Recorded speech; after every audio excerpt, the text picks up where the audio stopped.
I'm Ann Zimmerman, co-chair of Businesses for Responsible Tax Reform and a small business CPA from Cincinnati, Ohio. I'll be moderating our discussion today.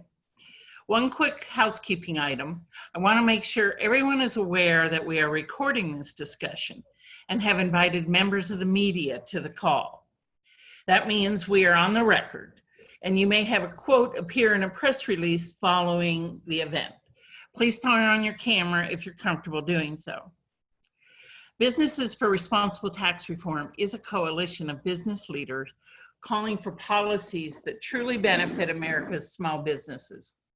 Since COVID-19 hit, we've been strongly advocating for relief packages and fixes to those packages that put Main Street small business first.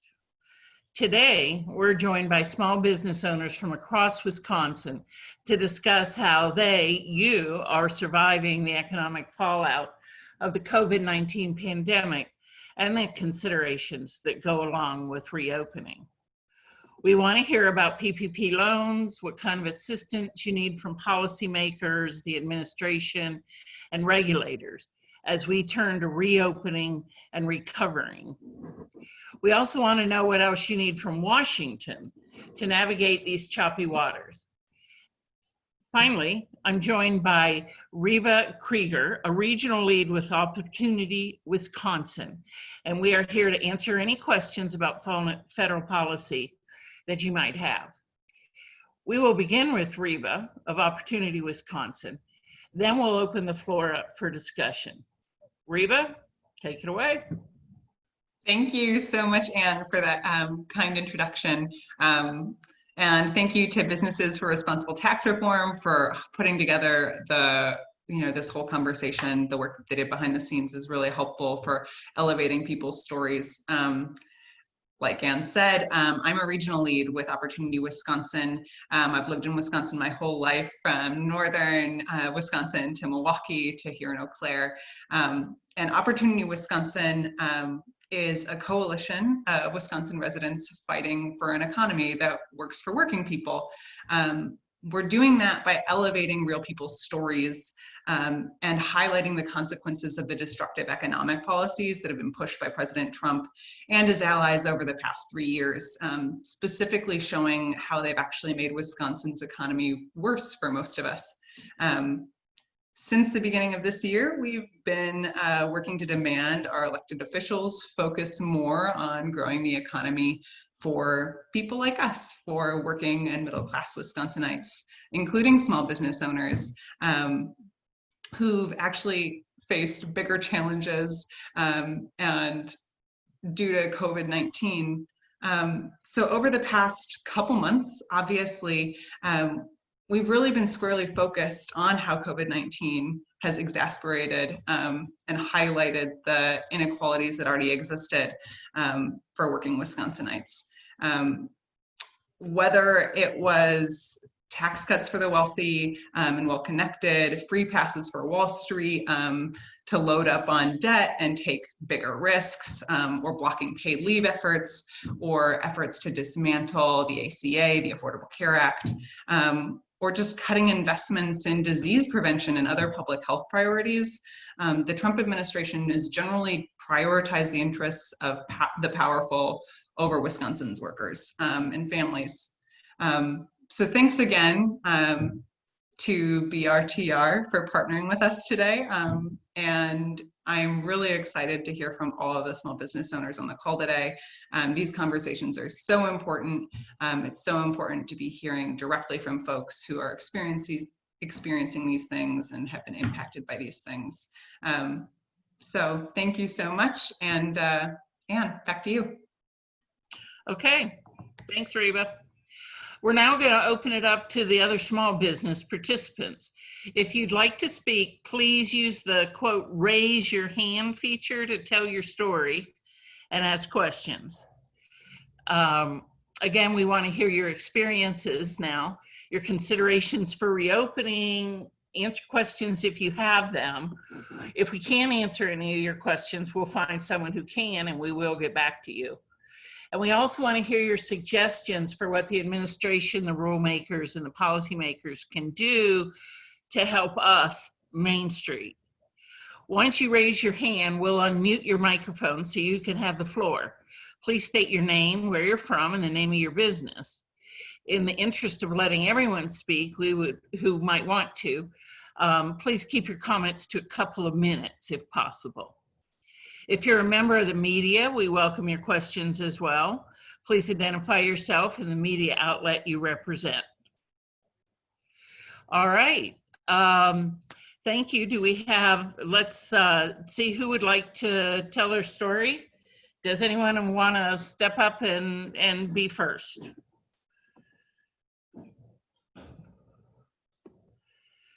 I see that Natalie Seffert's on here from Strand on 2nd Main in Milwaukee. Natalie, would you be willing to share your story with us? Yes, can you unmute her, Steph? Yeah. Hi. I mean, I guess I can just share my story and how, as a salon owner, I feel impacted. I work in a small co-op in Milwaukee in the Walker's Point neighborhood called Strand on 2nd. We are a 5-person salon, and it's very truly a co-op. We all pay our bills equally. It's divided equally every month. And so we were shut down on March 20th per state mandate. And we are allowed to apply for PUA more than a month later. It took till April 28th until we were even allowed to apply for it. I think we all applied for SBA loans. Some of us received the $1,000, what would you call that? The grant, I'm not sure what the terminology, yeah, and then heard nothing else. The EIDL advance, right? Yes. And then heard nothing else. It's been impossible to contact anybody by email or phone. And then getting through to unemployment has been impossible. So here we are, stuck for 2+ months without the ability to work, without the ability to pay our bills. We still are paying our bills. We still have to pay our rent on the space we're not allowed to use. I myself am homeschooling 2 children. There's been no support. There's been no support. We were reopened abruptly on June 19th with no assistance, no guidance, no way of knowing how to necessarily safely do that. Thankfully, a client of a coworker of mine is a virologist, and we've been working with him unofficially to make things safe for our clients. We're only working 3 days a week because we don't want to bog down the space with too many bodies. And my industry has become kind of the weird battleground of it symbolizes, I don't know, freedom for some people. They want to get their hair cut, but nobody thinks about the safety of the practitioners or the expense that we are incurring in doing so. I mean, we've gotten no help financially. We're spending all our money on all this extra equipment to make sure everybody's safe. We're not working at full capacity yet because it's not safe. I mean, and I think that we shouldn't have been opened yet, but we don't have a choice. We have mouths to feed. And I'm still actually just emailed Chris Larson this morning in regards to having him check on my PUA and the PUA of my coworkers, because you can't get a line through. So, I mean, I guess that's where I stand. I don't know. I get very nervous when I have to talk in front of people, but it's been very frustrating, and I'm very frustrated with the pressure put on salons to reopen. I'm mad that has become like this symbol for people, people wanting haircuts. And I'm mad that I'm really not good at this. Oh, you're great. You're great. I'm mad and I'm poor, and I'm going to continue to be poor. And now they're really we're coming to the end where, for the time being, of everything's open and nobody's gotten any more money, and our bills have maybe been paid up to this point, but the chickens are coming home to roost, so to speak, in that we can't sustain it. And now I'm worried that because we're legally able to work, that assistance that was promised us it's never going to happen. So I guess that's where I'm at.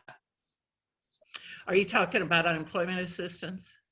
Yeah, or the SBA. I mean, the SBA loans, who knows? I mean, Did you get an email from the SBA about your advance? no. It just showed up in my bank account one day, went straight to bills, and I have an email from SBA just acknowledging that they have my application and that they were processing it. And that's the only word I've received. About a week ago, they did start sending emails to those who got the advance and telling you if you want the loan, you need to click here and do the rest of the applications. I've not gotten anything. But you're right, you can't call in. Thank you so much for sharing, Natalie. It's frustrating.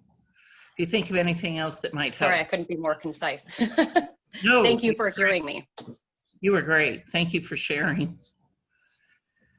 Anybody else want to share their story? You're cutting out.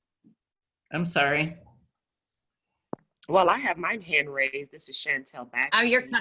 You're cutting out. I can't hear. Hello? Hello? Hi. Can you hear me? No?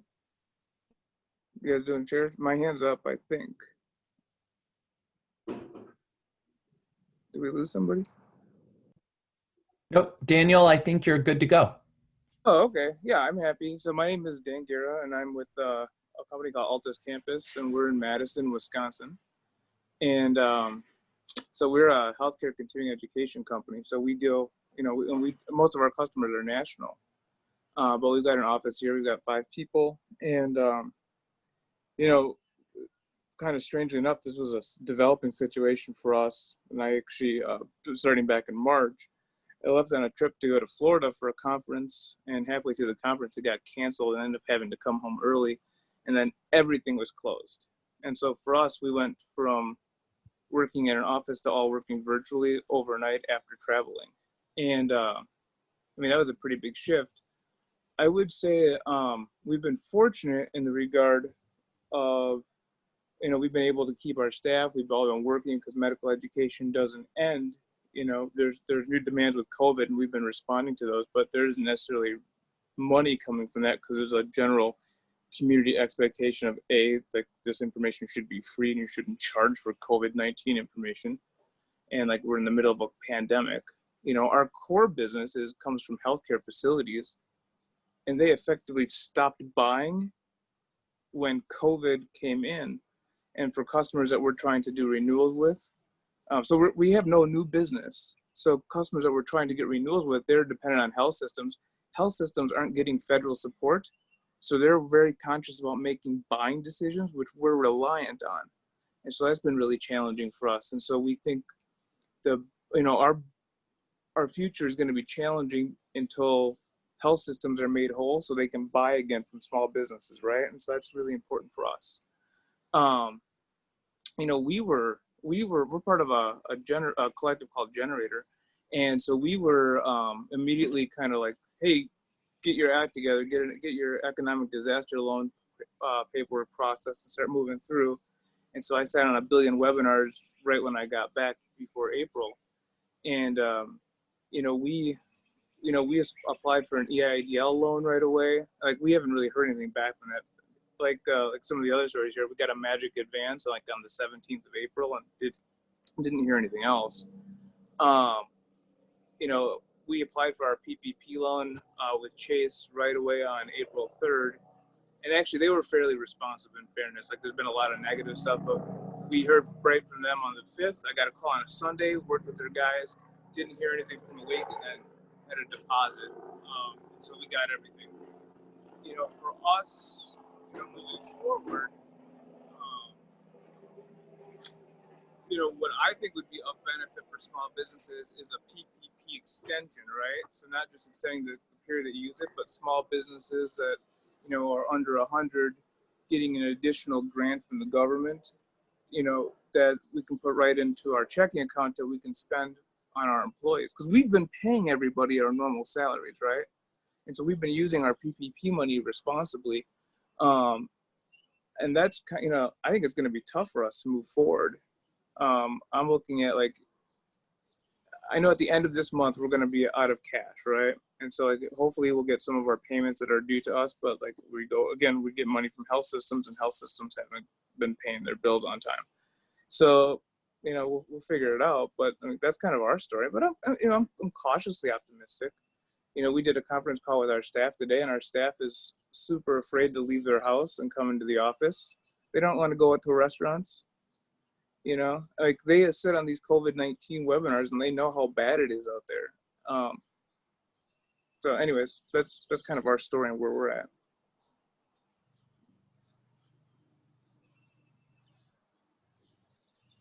Thank you for sharing, Danielle. I think Chantal is next. If we can unmute her, or she can unmute herself. Can you tell us your story? Yes, can you hear me?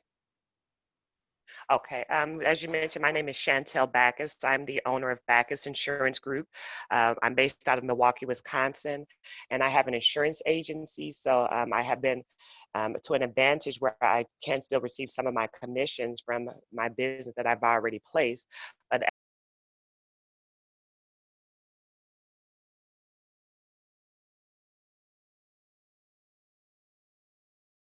sorry. Okay, you're back. You Okay, muted. yes, okay. Yes, but as the gentleman that just left shared, we've been able to maintain with our previous business, but we are a newer agency in a certain line. So as far as getting new business, that has all been on hold. And also some of the business owners that I've been working with are smaller businesses. They may be contractors or self-employed. So I can tell you about 80% of the clients that I've worked with, the main problem that we're having right now is that unemployment, the PUA assistance. Actually, my husband, he's self-employed as well. He does financial consulting for the federal government. So he received a letter back in April saying that they were putting all of their travel on hold to the end of July. So, we thought we'd be patient and waited several months. We have a college student that came back from Vanderbilt in Nashville, so we got nothing for her, of course. We have a 9-year-old. So we thought we would give them some time with the unemployment because we're very avid news watchers. And he just got on the phone maybe Wednesday, May 27th to start calling unemployment. And I had him just write down, as some of the things he was going through. This here is one sheet just full of times. He started at 7 in the morning. They said, if your name ends with a B, you should be calling at this time. He's called all day. He'll get on in the morning. They said, hey, there's 156 people ahead of you. Then a message will come on, queue is full. He called back 30 minutes later. There's 56 people ahead of you. Queue is full. And they hang up. We've even emailed our senator, which is Alberta Darling, because we do reside in Germantown. And she said it takes about 10 days before they get back to us. But long story short, several of my clients I've worked with did receive that $1,000 advance that I've heard someone else mention from the EIDL, I believe. But some of them have received letters stating that their SBA loan was denied, and several was because they said because of credit. I've spoken to some of them and not know their whole credit history, but to my understanding, none of them are like on the verge of bankruptcy, and some of their payments may be late because of this situation. So I've had several clients say that they've been declined the SBA loan because of credit. They've only got $1,000 advance. They can't get through the unemployment. So it's really scary because, as some people mentioned, some of them have to even go back on state assistance just to feed their children. And now that the state has been opened up thanks to the Supreme Court, with really no direction, it's like everyone has just really been spent around and just let go dizzy. So we're still in question here because my clients, they really can't pay their premiums for the year, not knowing if their business is still going to be open. It's just really, I feel like that we're just out there alone. As the first lady that was on the call said, we really don't have everything put together for the equipment. We really don't have any guidance on that. I've been fortunate with one of my insurance company, Erie. They do have a connection with us through Home Depot, I believe, where we can get that type of equipment. But I'm just, I still wouldn't feel comfortable going to several people's offices and things like that, not knowing what their protective environment is looking like. So I'm just in agreement with everybody on the call, what they said. I think that's good that the gentleman before me was able to get access to some of the funding. But I work with about 80% of my clientele have not been able to get access to the funding. They've gotten $1,000, which of course went to bills that may have been due prior to that time because they didn't get that until I believe April. But there has been nothing since then. When we apply for that SBA loan, they just give you, they say, we'll send you an email. You know, they don't even send anything in the mail. They just said, we'll send an email, continue to check your email. And actually the declination letter for some of my clients came via email. So, you know, it may go to spam. I don't know what to tell them to try to find that. But it's just like there's no answers. There's no one helping. And then you watch TV and they're saying, open up the economy. But a lot of people that I work with, they're not so comfortable opening up the economy. So that's pretty much my story and, you know, where we're at right now with our businesses. Thank you so much for sharing. It sounds like you're really struggling as well as a lot of your clients. Yes. Not terribly uncommon. Next, Sunny, do you want to let us know where you're from and tell us your story? Sure. This is Himanshu Parikh. I go by Sunny on the screen name. I'm from Milwaukee, Wisconsin. We own and manage hotels at the Milwaukee airport. And we have anywhere from 10 to 50 employees per hotel. The challenge we have is as we are moving to open the economy, employees are still not coming in because they are better off financially collecting unemployment than coming to work. And as we are trying to bring them back to utilize the PPP money and to get ready after 2 to 3 months of closure, we never closed the hotels, but it's almost a closure because there was hardly anybody in the hotel staying.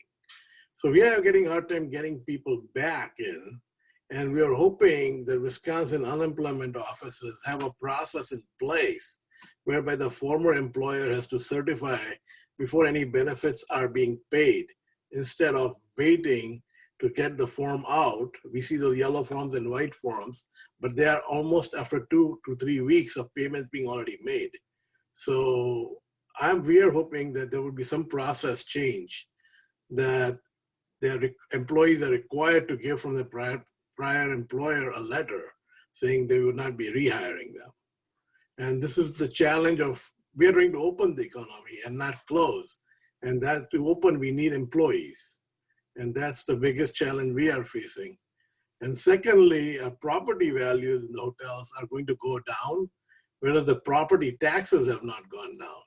So we are hoping to see some change in assessments for the year 2020, so that we don't end up paying the property tax we used to pay in 2019. Because we have lost almost, I would say, 80% of our business for the last 3 months. And if we are going to keep losing this business share and I pay the same property tax, we won't be able to survive. So having paid property taxes being a big issue to pay for this year as well as next year. This year we're paying for 2019. Next year we'll be paying for 2020. So some radical change needs to happen in the property assessments and how the taxes are assessed on these properties. And the last one, I would say, there's a lot of talks about governor giving out $2,500, the mayor, city of Milwaukee giving $1,000, but we have not seen any process or any emails to businesses or any communication how to apply for or when it's coming. It's supposed to be coming, I believe, this week, but we have still not seen anything. So if there's a better way to communicate to the business community, it'd be very helpful. Thank you. Thanks so much, Sunny. I wish I had great answers, but it's great to hear your story. Becky, do you want to chime in next? Yeah, can you unmute Becky? I think Stefan has to do that. There we go. Welcome. Hi, my name is Becky Cooper. My husband and I own Bounce Milwaukee in Milwaukee, and we're a family entertainment center. So a huge portion of our business is having families come in and play together, birthday parties. We have a restaurant and bar, we have axe throwing. And March is supposed to be our busiest month.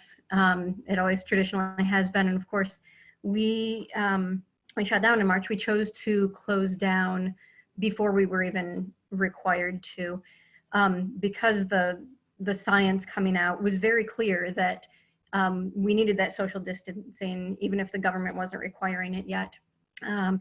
We chose to clean out our bank account to pay our employees a couple weeks of unemployment, or a couple weeks before their unemployment would kick in, and just wanted to do everything we could to take care of our employees.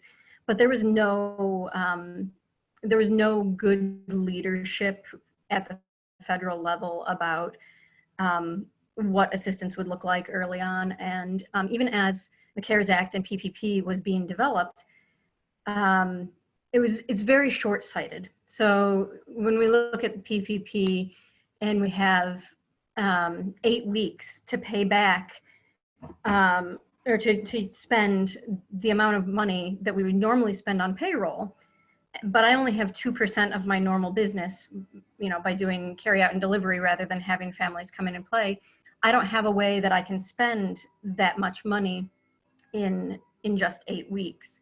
So just like Daniel was saying, we need an extension on the PPP. We need the federal government to understand that planning this for 8 weeks, for a 2-month shutdown, was absolutely ridiculous given the scientific information that we had and the scientific information that we continue to receive. There's just no way for a responsible business to do that. So we're pushing to reopen the economy before it's safe to do so. We're pushing for employers like Sunny to bring back his employees. We're pushing for everybody to be back to business as usual, but there's not a safe way to do that. Natalie can't have her normal number of clients come in and keep herself and her staff safe. I can't bring in families and in good conscience have kids playing close by. So it just this really short-sighted planning and the lack of an overall plan from the federal government is really, really damaging to small businesses. And meanwhile, we're bailing out the cruise lines and the airlines and everything. And we just need a really different understanding and a responsible approach to handling a pandemic that isn't going to be over in 4 or 6 weeks, especially when we're getting mixed messages about masks and we're getting mixed messages about how dangerous this actually is. So that's my biggest thing, is getting federal leadership that is inclusive and actually understands what a pandemic is and can make good decisions for the economy based on that. Thank you so much, Becky. I concur, for sure. Kayla, you said you would like to share. I think you're unmuted. I am. All right. I'm Kayla Midtune, and I own, with my husband, Ramon's Ice Cream Parlor, and we are in Eau Claire, Wisconsin. And we closed, I believe it was March 17th, with the governor's mandate for restaurants and bars to close. All we do is scoop ice cream. We're not a restaurant. We don't have other food products. We realized that we could have tried to do a takeout option, but that just didn't feel right to us. We have a team of, we were at about 12 staff members. It's ice cream, so we are very seasonal. So in March, we were just starting to come out of our slow season. So we kind of were at minimal staff. Peak staffing, we have upwards of 25 team members on our team. So we made the call to close our doors and felt like that was the best thing to do for our business, for the safety of our team, and to kind of just really do what the science was saying, help flatten the curve. So we did that, and we were closed for a full 2 months, and unfortunately just really weren't in the position to continue to offer, to pay any of our employees. So some have been on unemployment.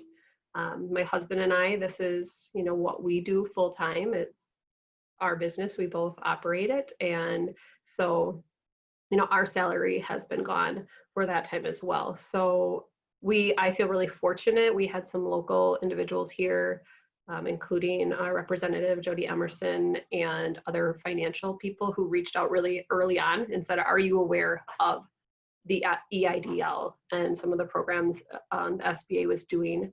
We did get a grant through the EIDL, excuse me, and again, that was something that we applied for. We didn't have any communication from them other than one day there was a deposit in our bank account. So that we feel fortunate to have got the grant. We did not get a loan offer. And then we applied for PPP during the first window, but it was used up before our application was really even completed. So we did get a PPP loan when they reopened it. And we did. That was, I think, early May that we got word that we were getting that, and we were just kind of gearing up for what can we do as a business? Are we going to reopen? We have since reopened. We have a very small 700 square foot space that we operate out of. Currently, we are operating it like a walk-up. So our front door is blocked. We take orders at the front door. We have customers go around to the back of our building and hand them out that way. We're not doing any all takeout, which was mandated for a while. And then, when the Supreme Court of Wisconsin, that just didn't make sense. The disease or the virus hasn't changed. We felt like we still needed to adhere to the same safety precautions we were taking. So we still are not allowing dine-in or customers to stay on the premises and eat. I would say I agree about the PPP loans. We would not have been able to reopen. Again, it's seasonal, it's so weather dependent. So to bring our team back and pay salaries without knowing what kind of income we're going to be making and how many people are really out and getting ice cream right now. That's why we needed that loan. That's also obviously allows us to have a salary again for ourselves. I would say our biggest fear in what we're seeing and reading about the PPP is that will it be forgiven? Everything you submitted, are we going to hit the numbers we need to hit? Are we going to have enough team members back? And again, I agree hearing about the 8 week time period that to spend the money there. And then everybody probably who has gotten it probably knows you get the dollar amount, what the monthly payment will be. And, if we don't get this forgiven, that's not an affordable thing for us to be able, the amount is a 2-year payback. And that we just have to see it forgiven or we are going to be in a very different situation. So that's kind of where we're at. And again, we would like to see an extension of that, like others were saying, and a little more guidance on the reporting and how we're going to make sure we're getting the loan forgiveness. And of course, the House did pass their version of the extension yesterday. Okay. I'm not studying it closely because we know it will change before it gets through the Senate. But it appears there's some bipartisan agreement on extending it to at least 16 weeks. Okay. Payback from 2 to 5 years, which would lower your payment. That's not passed. Sure. Just so you know. Okay. But I understand absolutely what you're saying.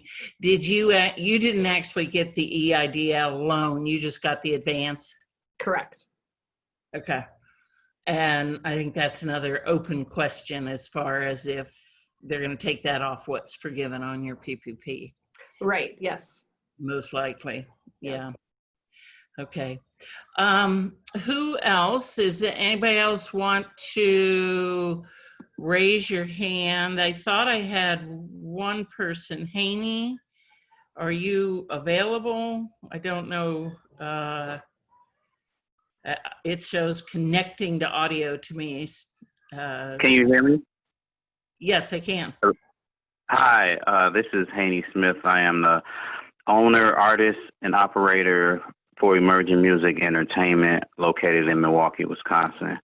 I feel like there's been so many challenges for me and also for my wife and family as well, too.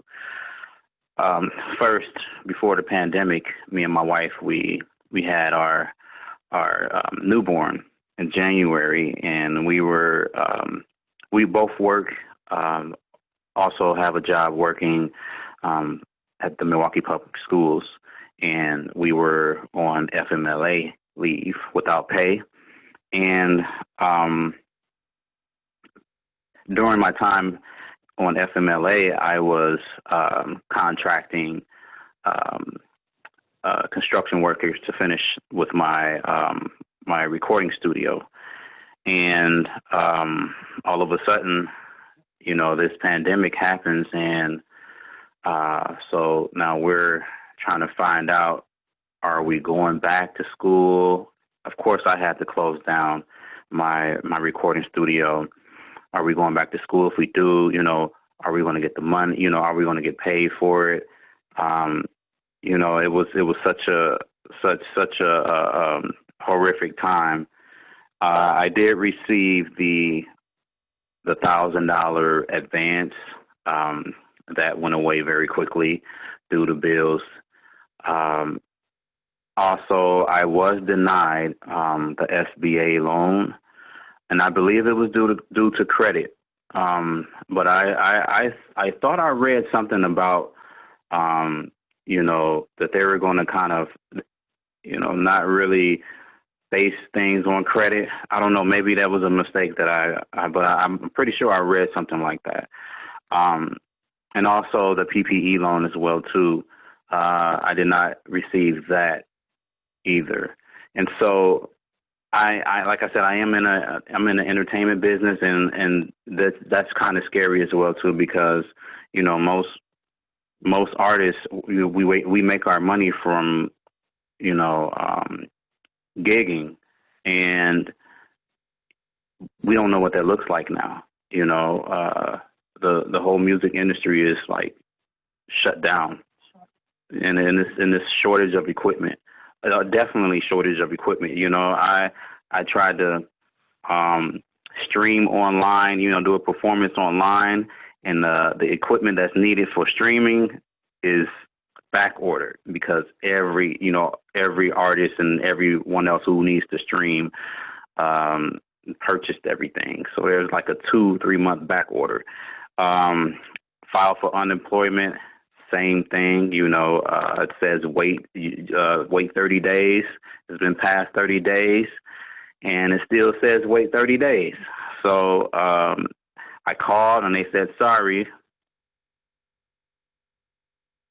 call back, you know, and then they hung up.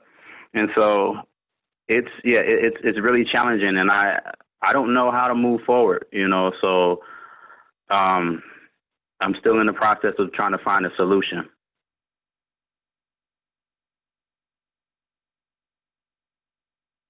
Hello? Yeah, thanks, Haney. Somebody started drilling right outside my window. I was afraid to unmute. Okay. Yeah, I hear what you're saying, and they're supposed to be giving disaster loans without credit. I've heard of someone on here just shared with me that he'd heard of them getting them at a 520 credit score. So, and there wasn't supposed to be any credit check on the advance part for sure. And I thought on the loan, but I could be misspeaking. So I think it's the general consensus of a lot of small businesses that we need another round out to just the truly small businesses that need to stay alive just to be able to come out of this thing, period. Anybody else here? We'd love to hear as many stories as we can. I know there's a few of you that we haven't heard from. I appreciate those that we have. Stefan, do we have any more that are raising their hands?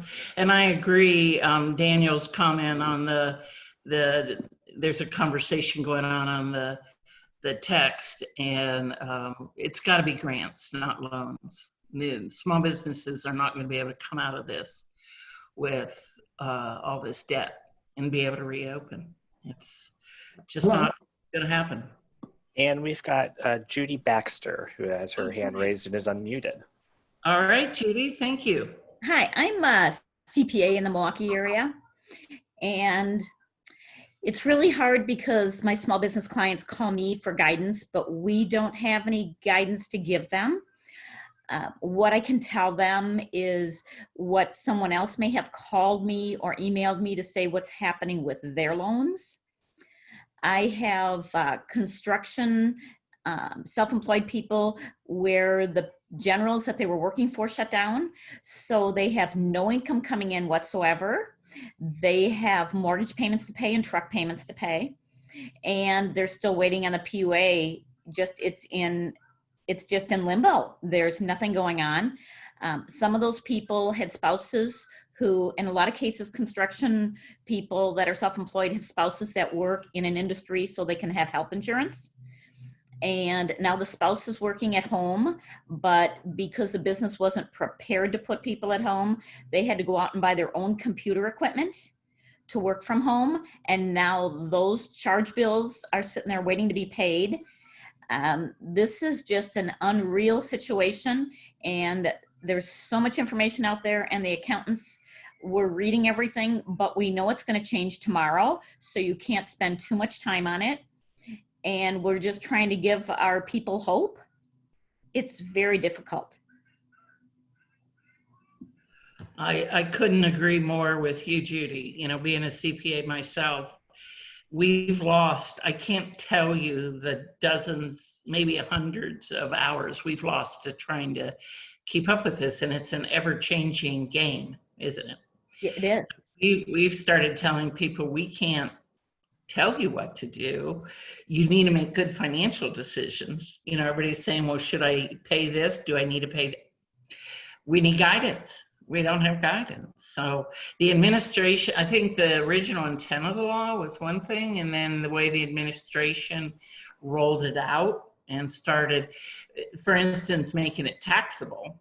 They issued a notice that is going to make this taxable to everybody who gets it forgiven by denying all the deductions that you pay with it. I think a lot of the administration of it has been contrary even to the intent of the law, and certainly confusing. I feel your pain. Anybody else? I know we're getting towards the end of our hour, but we have time for another one if anybody'd like to talk. Stefan, do you have anybody else? He's the Zoom guru. We've got August Brown here, so I'm unmuting August Brown. Thank you. And August, you should be good to go. Okay, hello there. My name is Gordon, and I'm with August Brown. We are technology-focused management consultants in Milwaukee, north side of town. And I want to just offer my voice to all the comments that were said, to also add this, that one of the things that we are experiencing as we wait for the PPP is the same frustration that others have expressed, which is that there is no mechanism for understanding where you may be in the queue, right? So there's very little ways of accessing where you stand. And so I think one of the frustrations that we've had is that while the application has been submitted, it doesn't matter if, it's great to have a bank like Chase and those guys will do the diligence and follow up for you. But for those of us who are using smaller banks, those smaller banks don't have the same level of access. So I do feel that perhaps from a law standpoint, I'm not too sure actually if that mechanism would work, but there needs to be something that would enable business owners to at least check. Maybe it's a computerized system or something that would allow businesses or people in general, when they do apply for something, to be able to understand where they are. And I think that would help us plan for a longer duration, and perhaps even enable us to, make some decisions right now, not just in the future. So that's the one comment that I wanted to make and add to all those that were already mentioned. Thank you.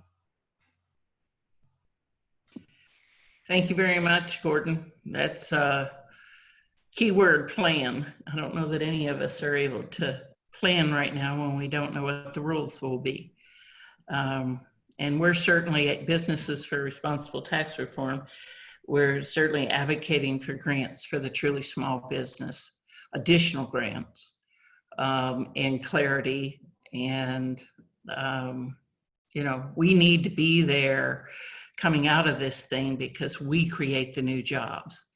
And it's our jobs. If our jobs don't come back, the economy's not coming back without us. Anyone else want to chime in that we haven't heard from? Okay. Stefan, do you have any others? I do not at this time. All right. Then I would say that concludes our roundtable discussion. Thank you so much to everybody who joined today to share your stories with us and provide us with information we need to help make meaningful changes in Washington to help small business. We're so grateful for all of you, and you can be in touch with us after this if you have other comments or want to help out. We'll let you know if there's other things that we find that you maybe can do. So I will turn it back over to Stefan now to close this out. Stay healthy. Thanks so much, Anne. And yes, and not to be redundant, but again, we really appreciate you all sharing your stories and want to hear more. So please feel free to email us at these email addresses you see on your screens. Keep in touch with us. Let us know what's going on as things progress. But of course, most importantly, stay safe and stay healthy. And thanks to Opportunity Wisconsin and Businesses for Responsible Tax Reform, we wish you all the best and hope to keep in touch. Thanks so much for participating today.